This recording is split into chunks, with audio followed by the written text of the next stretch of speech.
Two, one. Hello, ladies and gentlemen, and welcome back to another exciting episode of Delusions of Grandeur. I am your host, David Stregi, but here in the room with me, I have my friend Boris from all the way from Croatia. How are you doing Hi, today? fine, So, thank you. How are you? I'm doing okay. But yesterday we tried to go on about this film, and we were just having a terrible time of it. And YouTube's been being a bitch. So, um, we're going on again about this film. We're starting over from scratch. So I'm sorry, Boris, that we had to do this a couple of times. Apparently, YouTube doesn't like us sharing our nudity and our content, at least when it comes to these films. Maybe they just don't like the title.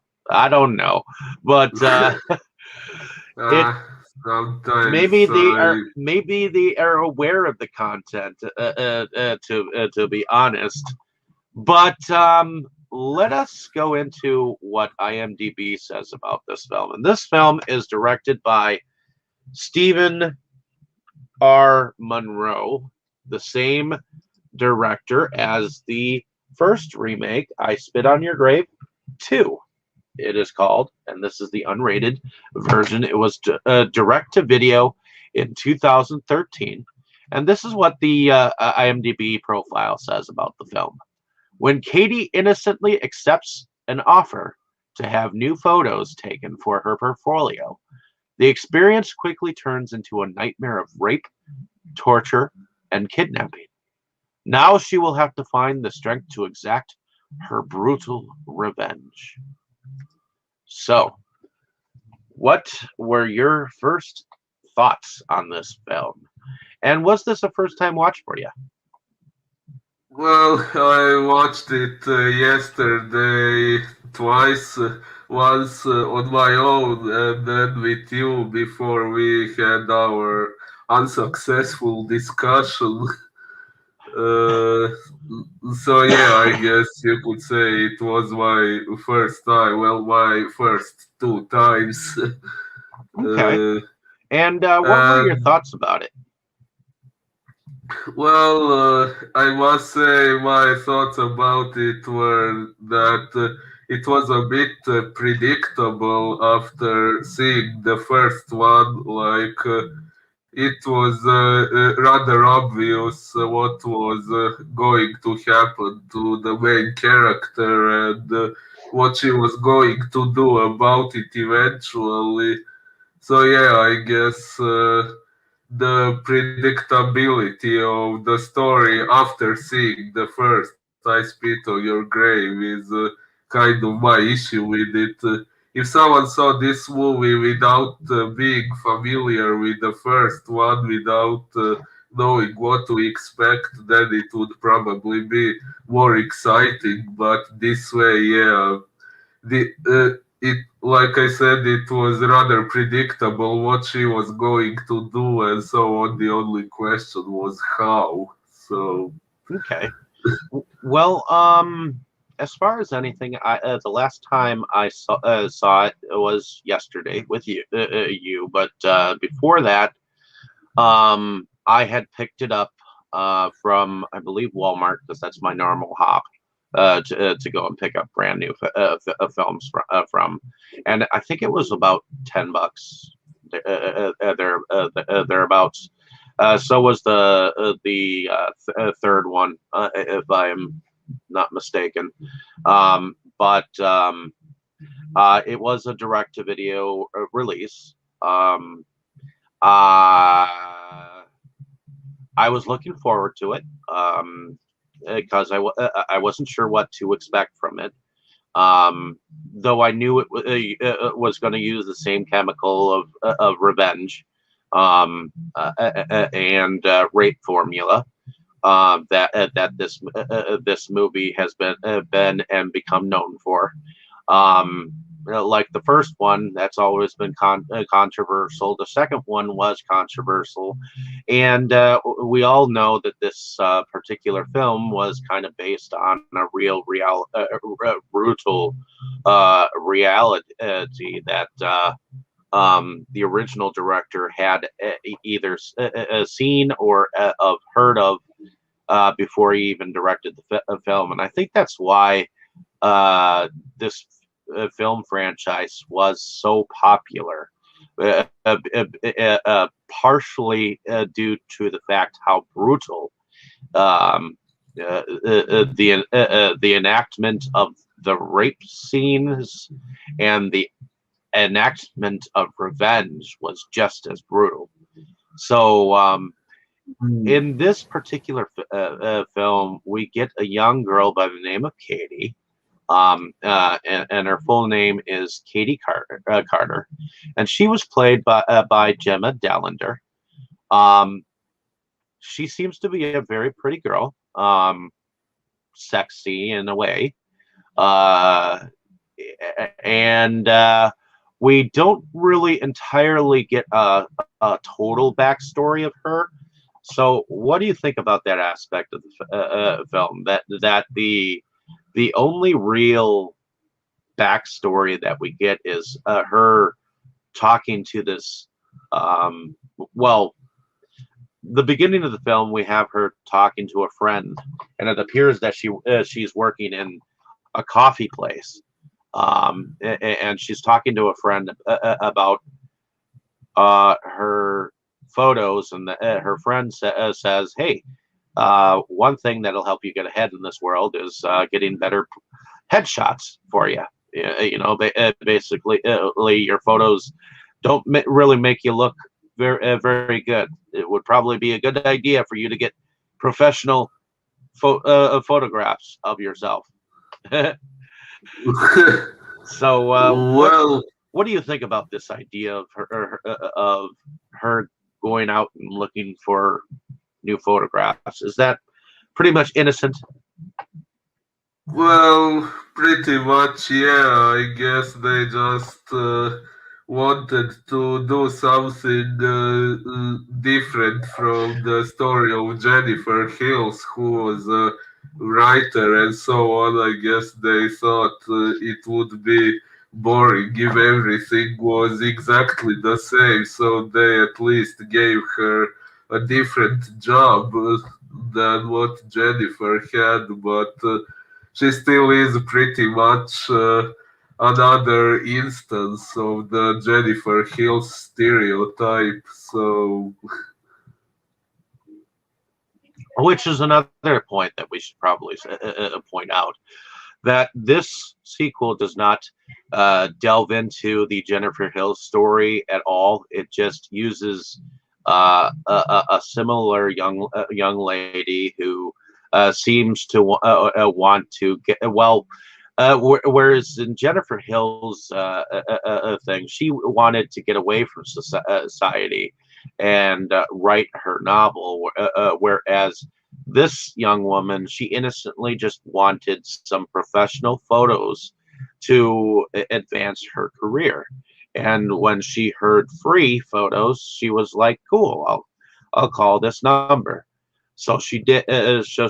But there is some foreplay conversation that she has with a young um, man in her apartment building. What do you think about this young man that she ends up having conversations about, and we get this small little moment where she um, sets a trap for a mouse. oh, well, that was pretty cool. And oh, you mean that guy, Jason, right? Correct. Uh, yeah, well, that was pretty cool, and yeah, as I have already seen two other movies in the franchise, I kind of predicted that those scenes would end up connecting to her revenge on the rapists later on. So ultimately, she ends up um, calling a number that she sees in a newspaper, and they relate to her to send her picture to them in a text, and she does, and she gets the name of Ivan, who ends up being called by the name of Ivan Petov, and she gets an address sent to her, and this is still in New York, but much of this film is actually uh, filmed in Bulgaria, which we'll get to that. But she goes to this address, and there is already another model there getting photographed. And as soon as she arrives, it seems like Yvonne sends the other girl home. Um, he picks out a dress for her that she's brought with her, because that's the professional thing to do for a model or anyone to come to a photo shoot. Just bring a bunch of clothes that you would probably think to wear, and then the photographer would probably pick exactly what he would like to see you in. And he takes a few photos, and but then he suggests to pretty much strip down, to do photos without the clothes on. And she's like, no. Well, what did you expect when you saw photos for free? You can't get nothing for nothing. And she's like, I didn't come here to do all that. And that's when you get the guy who's evidently laying down on something or other, and he's like, she's such a one of prude. those. Yeah, I think he was lying on one of those boxes that they used later for we know what. But also, Mm. it appears that there is another young man here by the name of Georgie boy. He ends up helping her put a necklace on, and he seems to be watching her very obsessively, almost creepily, and I guess after she told them no, she ended up leaving. She went back to her apartment, and it appears the next day, maybe, um, Georgie came to the door and offered her the photos that were taken as kind of a kind of a white flag truce kind of a thing, I guess. Mm. Maybe to try to get to possibly get her to come back to do photos. We don't know really, but it is really strange that he shows up at her apartment. You know, Huh. Mm, how did they kind even of, yeah. how did he even know where she lived? Whew.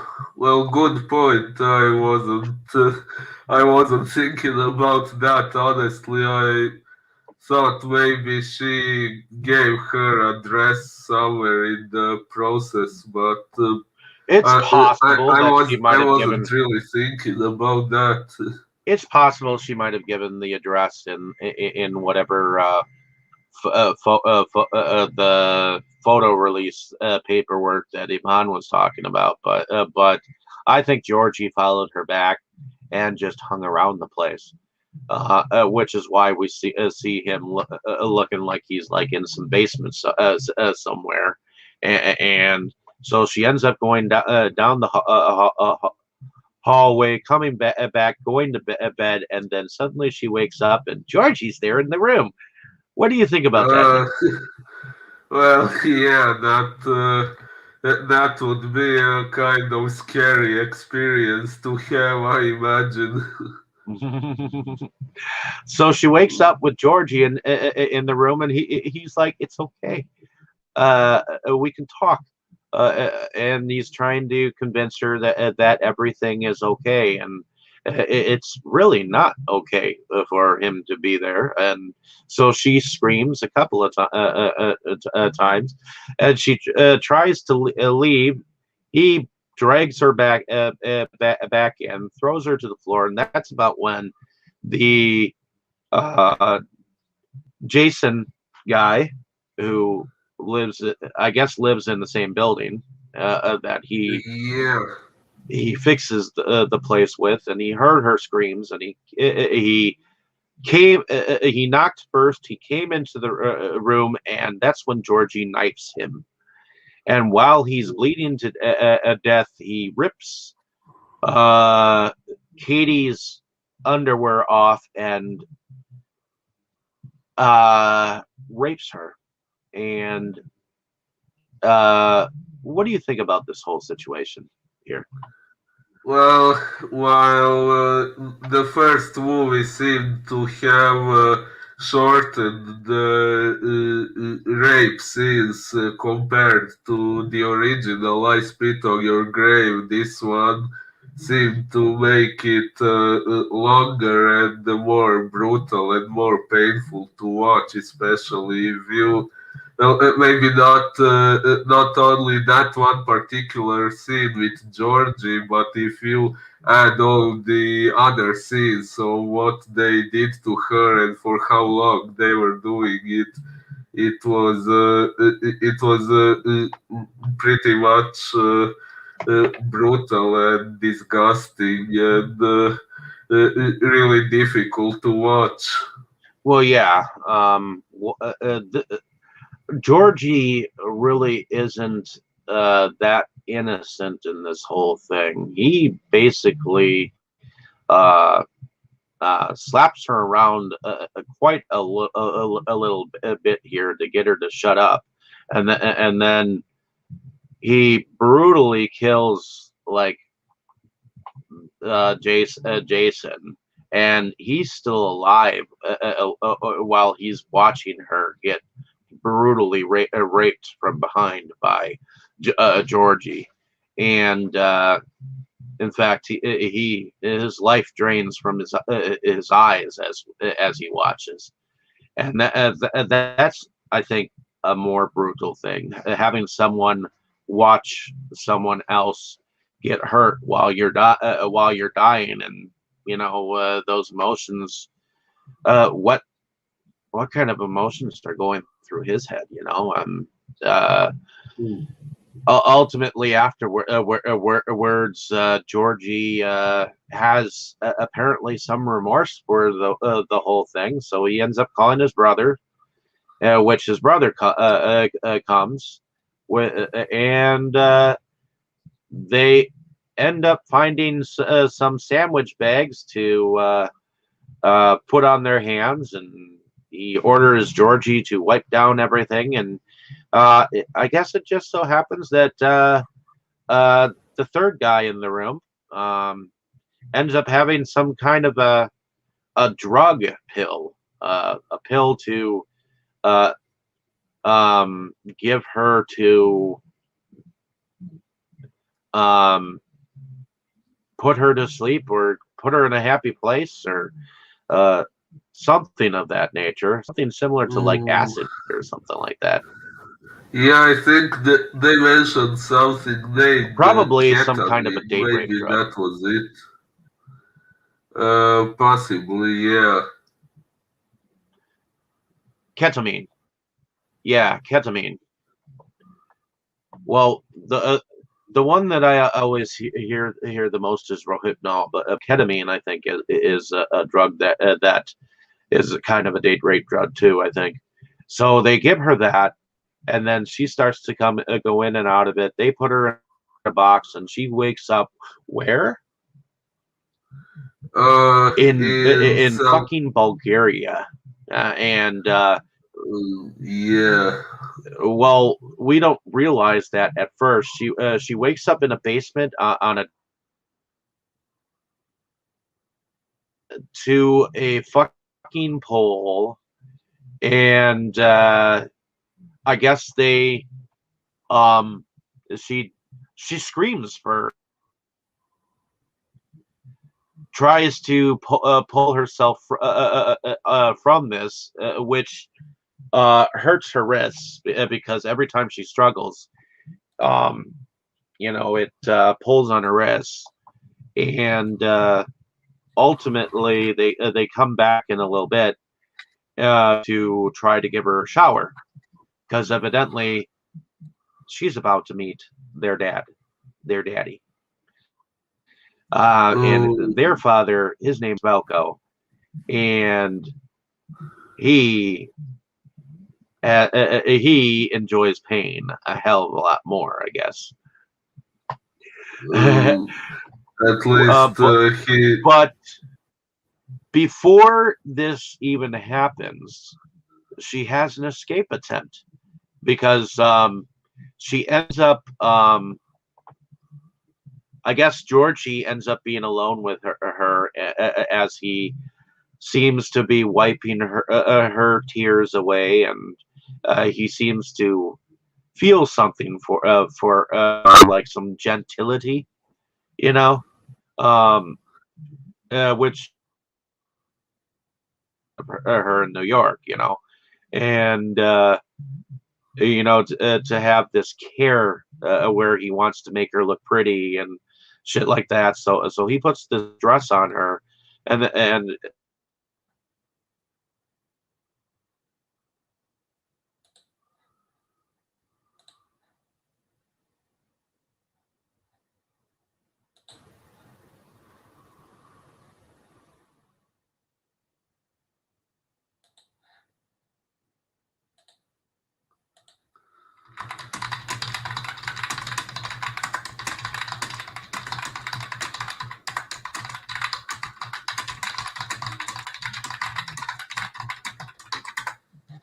okay, my Uh, we're having a little bit. Okay, so she ends up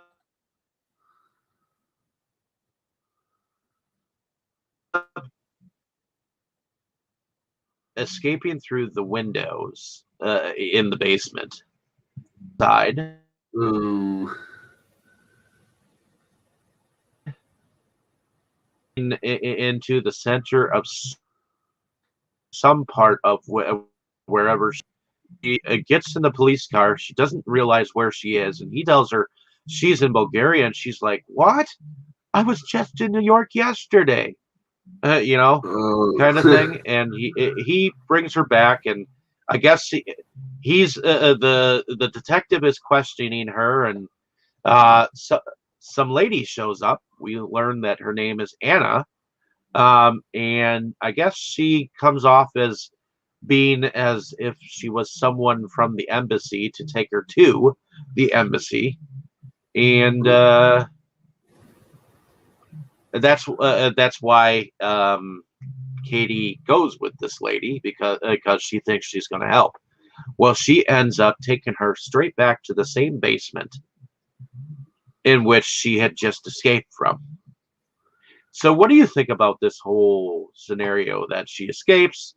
She thinks she's getting some help from the police. She thinks she's going to the embassy, but she gets taken right straight back to the same dungeon she was kept from. And this lady is now involved with these other creeps. yeah. Well, I must say I kind of have mixed thoughts about that part of the story. On one hand, it's an interesting innovation to the franchise because in the previous movies, all the antagonists were men, and in this one, they introduced a female character from whom, even if you have seen the previous movies, you don't really know what to expect from her. So it kind of does add some suspense to the movie. And when you find out that she is a bad guy, that's a really good surprise. Actually, when the police detective appeared, I thought he might be a bad guy. I thought he might be involved with the rapists like the sheriff was in the previous movie. That But was no. my first thought too, along with the priest. They both came off as possible bad guys at first because it could go many different ways in the law enforcement aspect of it and the priesthood aspect of it too because Catholic priests aren't exactly all that innocent either. Yeah, although I think that was an Orthodox priest, if I understood correctly. It I'm looked not like he sure was an though. Orthodox priest, but um, he ended up being an interesting aspect of the film. Anyways, he ended up being someone who could help, at least in the Mm, aspect of clothing and some food and um, giving her some backup in the very end. But in any case, so she ends up being brought back to this dungeon-like basement, and this Anna, she's like a total bitch because she's like, mm, "You hurt my family, you little bitch," and she throws her into the basement, and this is where we finally meet the father, and his name is Valko, and he's this overly pot-bellied older man who walks around with this stick that is a taser, um, that which we might have seen in like Jurassic Park. uh, yeah. to tame the dinosaurs, except this thing is like this thick, long stick, and he tortures her with it. I mean, she's still in this dress, so it looks like he's sticking the thing inside of her mouth, um, all over her body, in places that you would not possibly imagine would be able to be struck with electricity in that way, and he ends up leaving her bleeding and bloody and almost unconscious.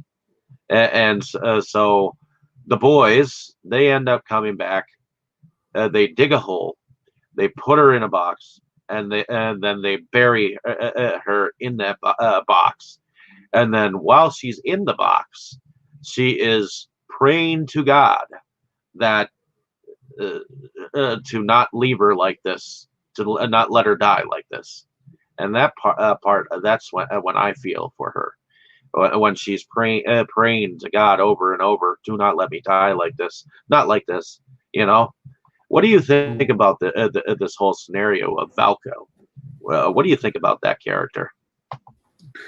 Well, one thing I wanted to say was the whole scenario of Anna bringing her back to that house. I felt it was a bit far-fetched in the first place because when Katie was running away, she didn't look back. She didn't know what the house looked like, but there was no way for Anna to know that she didn't know that. So by bringing her back, she risked Katie realizing where she was going and trying to escape again. So I thought that was a bit unrealistic for some It's criminal it's mastermind. it's possible, but Katie was in a state of shock. Like shock had set in, um, and Mm, so in a sense, she was oblivious somewhat to her surroundings while she was, and Anna showed that she had some markings that she had been through a similar situation. So she relayed to her that she had been a victim before. And so this let her let down her guard a little bit in order for her to trust her a little bit to go with mm. her wherever she was. Just like the sheriff in the first one, he had a badge, and you're supposed to be able to trust the law, right? Yeah. So And she had no reason not to trust him, just like she had no reason not to trust her at this moment. It's just you cannot entirely trust everyone, I guess. Uh, uh, at least in this, apparently, yeah. at least in this world, the system is broken. Indeed. Well, you asked about Valko. He was a pretty fucked up character. Oh yeah. What? Um, Yeah. in a sense, um, he's very much a Marquis de Sade like character. I don't know if you ever heard of him. Marquis de Sade was a man who had written a book called uh, "Of Human Bondage," but he was a man who supposedly in his writings, um, one of his famous ones was of Josephine, where supposedly he said that you could whip a woman to pleasure by pain, Ew. to orgasm. Ew. It all stems down to BDSM culture and whatnot. And uh, you can by bringing someone to pain, bring them to pleasure as well. And this is a constant thing in the gothic world of sexual culture. I mean, there are people who actually do enjoy pain to the extent where it is Well, pleasurable. for some people it may be, but I think it's ridiculous to imply that everyone enjoys that. I'm not saying everyone enjoys it. I'm just saying there is a culture. Not, no, not you. I mean that guy who wrote that. Well, who's to say? I mean, it did happen, and from what I understand is, well, at least in the writings, and it would be interesting to explore some of the film culture related to that particular subject. Justine, I think her name was his best victim, Well, but uh, his writings were very erotic and BDSM in nature. So I think I whenever I think of this kind of pleasure pain type thing, I think of Desaad in this kind of thing. But in any case, Valko is very much the dirty old man to me, definitely. and he very much seems to be the one in command, and he basically leaves her for dead. And so do they, and she ends up. Apparently, the floor is so old that it breaks underneath where they buried her, and the box just fell to the sewer floor, and she ended up finding her way painfully, the were to finding food to survive. In fact, the first food that she ended up finding was a pigeon. Oh, yeah. that ended up showing up, and she found a lighter that actually worked, and she cooked it. And it was after that she found the doorway to the pantry of the whatever church that the priest was part of. So, what did you think about this whole box falling, the sewer, and her her? This is basically her healing time period, I guess. Well, actually, I think it's pretty good that in this movie we at least got to see how she escaped and how she prepared her revenge and everything. While in the previous one, we didn't get to see much of how Jennifer did the whole thing. She just appears again all of a sudden and starts. Capturing the rapists. In this one, at least we got some more insight into how she managed to escape and do the whole thing. Well, yeah. Apparently, nearby the sewer, there was a construction site where she found a flashlight, and she also found some of what she eventually enacted on the characters. She found a snake, or at least that which I would call a snake. This machine that apparently drills into pipes when you really need a pipe unclogged from a sewage whatever. It was abandoned. It seemed like it was abandoned in this sewer part, and she ended up using it later on with Falco. Uh, but she ends up luring. She ends up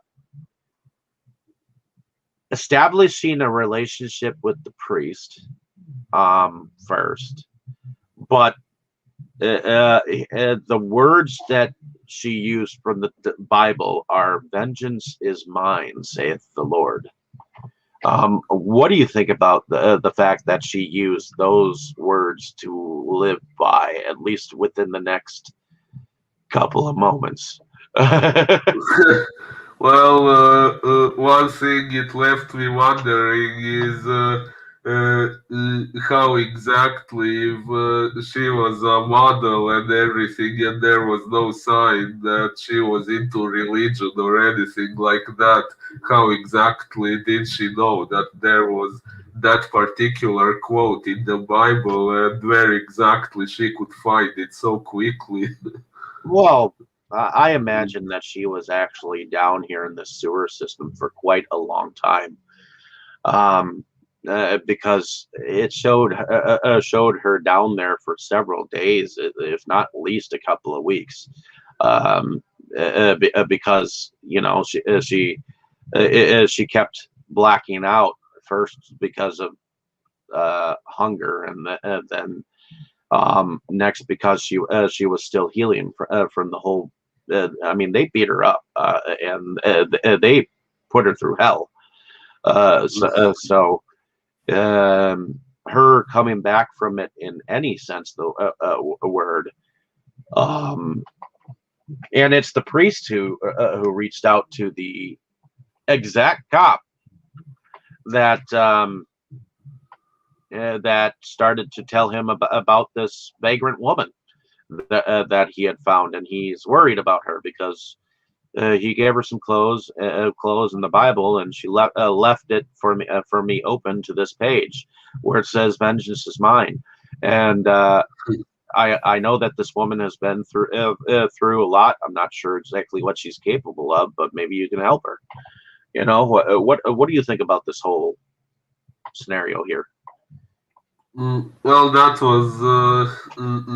was pretty interesting because we got to see that neither the priest nor the police detective were bad guys. After all, throughout a longer part of the whole detective subplot, I thought that he and Anna were collaborating in the whole thing, but in that scene with the priest, I realized that he actually didn't know what was going on, and when he found out, he wanted to make up for his mistake, which is pretty good actually, since I know many people in his position don't maybe wouldn't really care so much to help a person like that. Like they usually seem to care only to do their job and get paid, and many of them don't really care so much about people's well-being as they should, at least based on some stories I've heard from people.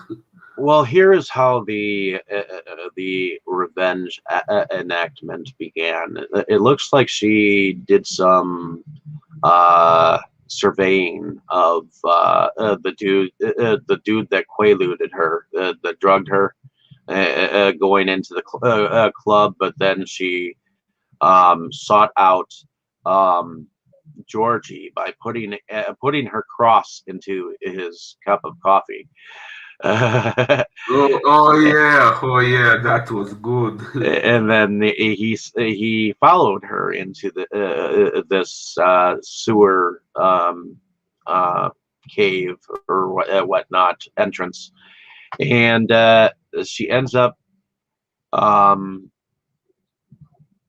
taking and knocking him out unconscious, and he wakes up chained to the wall, and she ends up slicing him a little bit and putting some really crappy looking dirt and mud on him to have these wounds fester. Yeah, or maybe it was even fecal matter. I'm not sure. Something like that. and then It's she goes definitely. after and then she goes after the drug dude in the club. Evidently, she poisons him in some fashion, and she ends up meeting him inside the men's bathroom, locking the door, and ends up dunking his head in one toilet, and then, of course, the next toilet was all shitty. It was probably one of the most dirtiest toilets you have probably ever seen, and I cannot Probably. imagine getting my head dunked in that shit. Literally. But Yeah. he gets his demise, and then next she goes after Valko, which he is evidently in church, um, and he sees her, and he follows her down, and he gets knocked out. He wakes up chained to well, not just chained. He's strapped to a bed and handcuffed to the darn thing in his underwear, and I don't even think he's wearing boxers. He's wearing tidy whities. Um, but we she takes the stick to his body, and I know she exactly puts the pinpoints of the taser stick on his cock or penis or whatever you want to call it, and basically then shortly after this, she sticks the stick inside his mouth and basically Mm. tasers the back of his tonsils, and you can see his face burning. This is what I was hoping to see in the first film, where the first film the guy was being dunked in lye, and okay, you saw a bit happen to his face, but I wanted to see the whole thing. And this torture that she puts Valko through is like perfect for those who like torture porn. And I don't know, if I see someone tortured, I want to see them tortured. uh, I want to see how bad they will torture them on screen, and how far they will go to show us that. Not that I like torture, but if they're going to torture them, don't torture them halfway. You want to cook the bastard, cook him. Uh, well, in a way, yeah, but I think in the previous one, maybe they did it the way they did without having Jennifer dip his face into that liquid until he is just skull, because seeing a bone on screen is not as shocking as seeing a bird and disfigured face. True, but I still would have liked to have seen the deterioration down to his scully, but that's just me. Uh, I don't know. I just feel like it could have been endured longer. But in any case, and next she takes that snake and snakes the drilling part down his throat and turns the fucking thing on. This thing looks so old and so rusty. It should not even be put down anyone's throat, let alone turned on. I mean, this Definitely. equipment seems old as fuck, and it's not exactly the best to health and code. You know what I mean? So, Well, I guess it wasn't her intention to care about his health. no, definitely not. But she ended up taking and putting more electricity on, and cooked him the rest of the way. Which by the time she was done with him, uh, he had evidently pissed his pants more because his bowels just released. Yeah. uh, but then she ended up going after. I think she went after Anna, because while she was being electrocuted by Anna, she was listening to this opera at the loudest uh, sound, and so um, apparently she went through, broke all the records and shit that she had, including the or dolls that she had uh, in that room, and kept that one record playing, and she ended up pushing her down the hole that um, box had made in the middle of the floor, and she put her in the box. And basically, her thing with Anna was to taunt her with the deaths of her family members. Oh, yeah.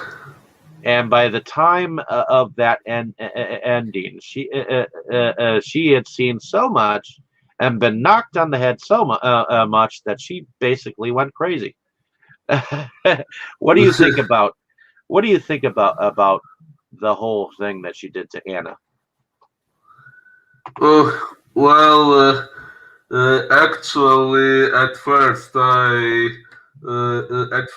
thought it was justified, but then when it was revealed that Anna really was raped, and that her being a part of this whole thing was a result of how what was done to her impacted her mentally, then I somewhat felt sorry for her, although she still deserved some punishment for what she did, of course. But I also thought that Maybe it should Well, have been yeah, acknowledged that she was a person who needed psychiatric help.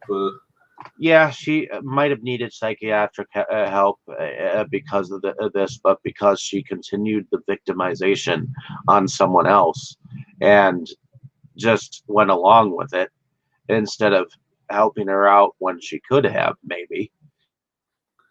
Yeah, that was definitely what she Be- should have done. She, uh, Hello, I don't hear you.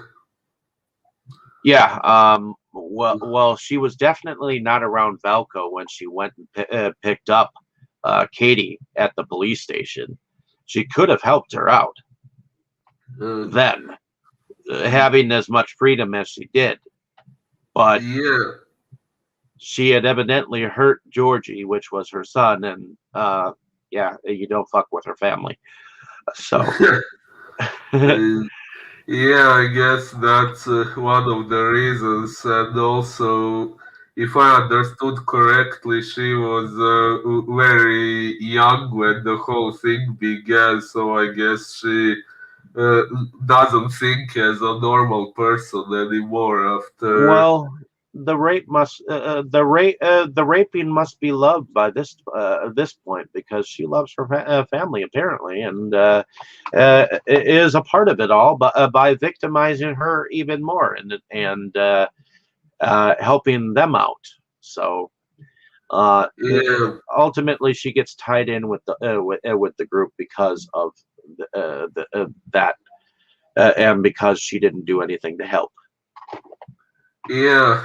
Although when I think of it, I think her eventual punishment was pretty justified because she wasn't killed. She was given to the authorities to deal with her the way they see fit. So I Yep. guess that's that was fair in the end.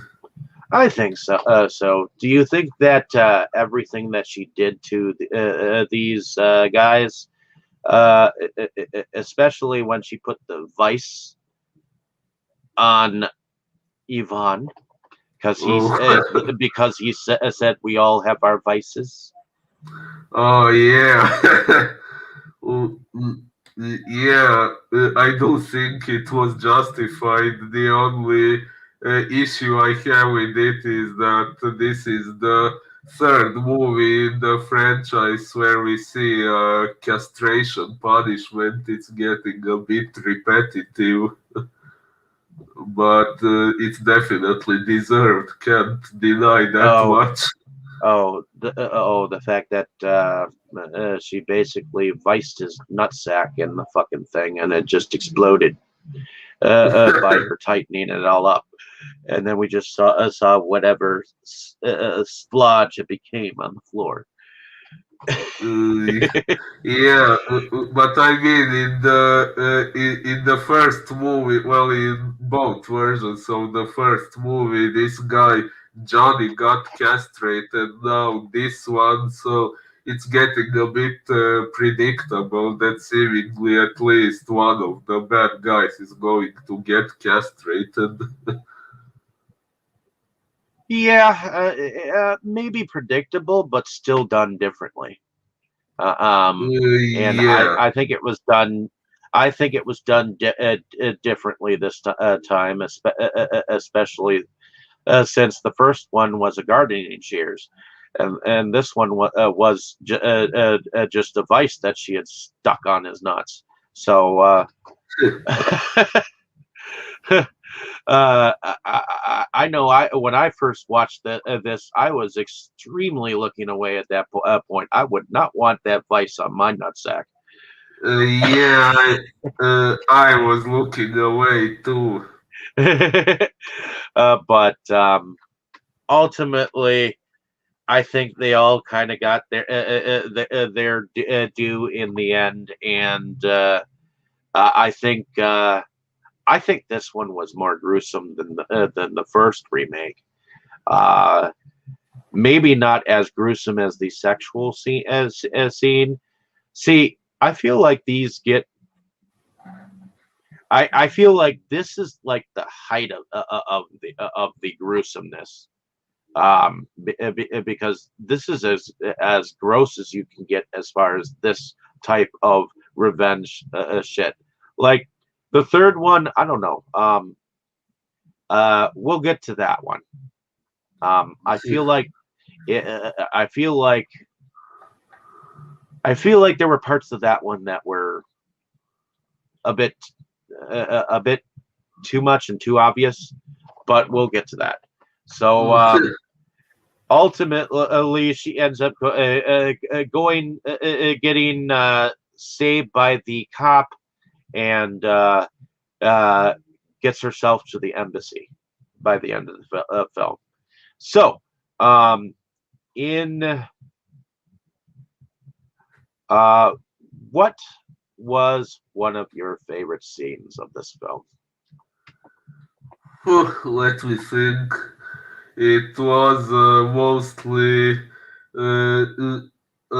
most of it was brutal and painful to watch, so it's difficult to pick something I particularly enjoyed. But It's hard to say that, but could you?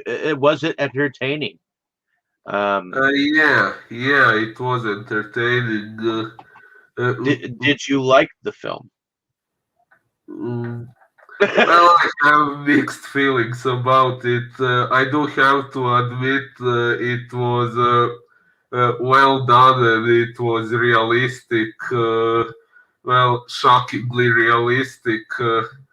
But I can't really say that I enjoy that much brutality. I mean, one thing is over the top gore in some horror movies which aren't supposed to be realistic. That's a much different thing from this. This is so terrifying precisely because something like that can happen in real life. So I don't know what it is about watching the most brutal films ever. It's not that I like watching people get raped or anything like that. It's definitely the opposite. But I do enjoy watching films break boundaries, break um, that line of uncomfortable to the point where you have to look away. I do, and still come out surviving it.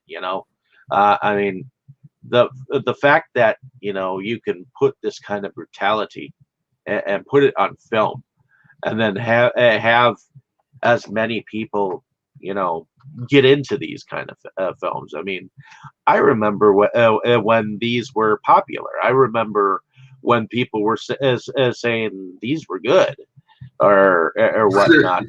Now we have the shit on culture. Let's just shit on films just for the shit of it. pretty much. And nowadays, people find all sorts of reasons to to be hate the offended. movie. That too. That too. um, in this day and age, I'm not sure how many people wouldn't try to cancel this kind of a movie. So, Uh, um, well, actually, when you mentioned that, it's kind of ironic because all those people advocate women's rights and things like that, yet this movie, which actually kind of advocates for women's rights as well and shows how bad it is to rape someone and how rapists deserve to be punished. And then some people would still have a problem with the movie. well, While some people would call what she did frontier justice. well, I actually do think it was justice. I just found it painful to watch on screen. If you see what I mean. I see what you mean. If there was a favorite scene, what would it be? Well, I think it would be when the police detective comes there and joins the fight. And if I remember correctly, he was the one who eventually killed the last guy. It was Ivan, I think, who got shot by the detective. I have And I have no idea why, but my favorite scene is Valko's entire torture. Um, well, once she gets Valko cuffed to the bed and what she does to him, that to me was like a priceless torture session, if you wanted to put it that way. Uh, yeah, you I are a sick fuck, and you need a certain kind of treatment or some shit, you know. yeah, I must say, I have this unpublished horror novel that I wrote, and there are many murders in the story, and I would say most of them are gruesome but quick. There is only one character who gets tortured, and there are reasons why that happens. But after seeing this, I think that torture scene I wrote is relatively innocent compared to this. Yeah, but you who knows, you're still writing it, or writing stories related to it, so you may be inspired by one of these films, you never know. Ooh, But I never know, yeah. uh, as far as the music is concerned, what did you think about the music? Well, I noticed there was some more music in this one than in the previous one, and well, it fit well with the story as far as I saw, although it was a bit difficult to pay much attention to that with what was happening on screen. Well, the music was done by someone who worked on Spider-Man 2, as well as the Teenage Mutant Ninja Turtles Oh, in the music department there. He also did the music behind the first remake of this, and Albert Fish in Sin He Found Salvation, the documentary that I foretold about. He was a serial killer, um, ooh. but Left in Darkness, Sasquatch Mountain, some of the music behind those, Werewolves, which was a sci-fi movie. Jabberwock, the TV movie, that was a sci-fi movie as well, if I remember correctly. Hansel and Gretel get baked. The Exorcism of Molly Hartley, Forsaken, um, and American Nightmares. I know I've got that somewhere, I think, but which is originally called Mr. Mailbound. So, uh, did you have anything else that you wanted to say about this film?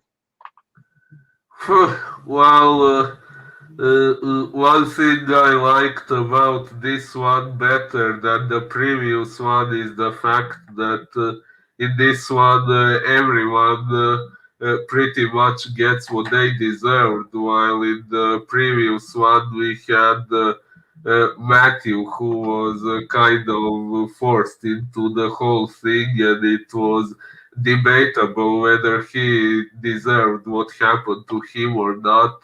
While in this one, it's not too debatable, in my opinion. Everyone pretty much got No, what they deserved.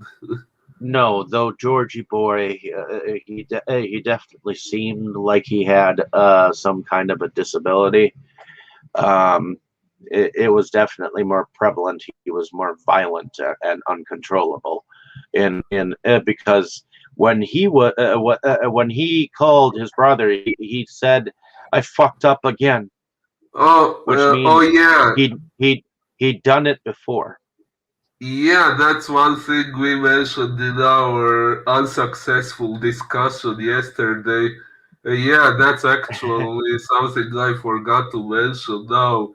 That part was somewhat interesting and it made me expect some more character development for him. I hoped we would maybe get to know what exactly he did before and why, and if he has maybe some psychological disorder or something that maybe we would get some more insight into it, but then no, they kind of left that subplot unfinished, which I found a bit disappointing. No, which it's possible we could get another story down the road about the Georgie's previous victim, but we don't really know that backstory. All we Yeah. know is that he fucked up and he fucked up again. So um, he did it to the extent where the female he did it against got back at him. So, Oh. Yeah. but in any case, hopefully, ladies and gentlemen, you enjoyed our discussion on this particular film. Yesterday, we tried our hand at it, and YouTube failed us. So, thank you for Well, listening. Well, ac- it's not that YouTube failed us; it's our internet connection. Um, actually, this time, yeah, I think it was an issue with my hardware, but I changed something, so I hope it won't happen so much from now on. Although we never know, all sorts of stuff are possible with. with YouTube, because YouTube can hear a word and not like you for some reason too. Appar- Oh, apparently, if they don't like a word that you use, sometimes they'll ban you for that. apparently. But alrighty, so thank you for listening. Hopefully, you get a chance to check out this movie on your own. It's definitely worth a one-time watch, if not a return watch. I like I don't know why, but I enjoy coming back and watching these as a franchise. Like having these films to be like, okay, let's watch this whole entire thing. We haven't watched this as a series, just like Nightmare on Elm Street or Hellraiser or films of that nature. They're good for a binge day, so to speak. Yeah. So definitely check them out. Let us know down in the comments what you thought of this film, and hopefully you don't get any ideas about going and attacking any females anytime soon, or Oh, males for all that definitely. matter. If Yeah. so, before you spit on my grave, I bid you all adieu.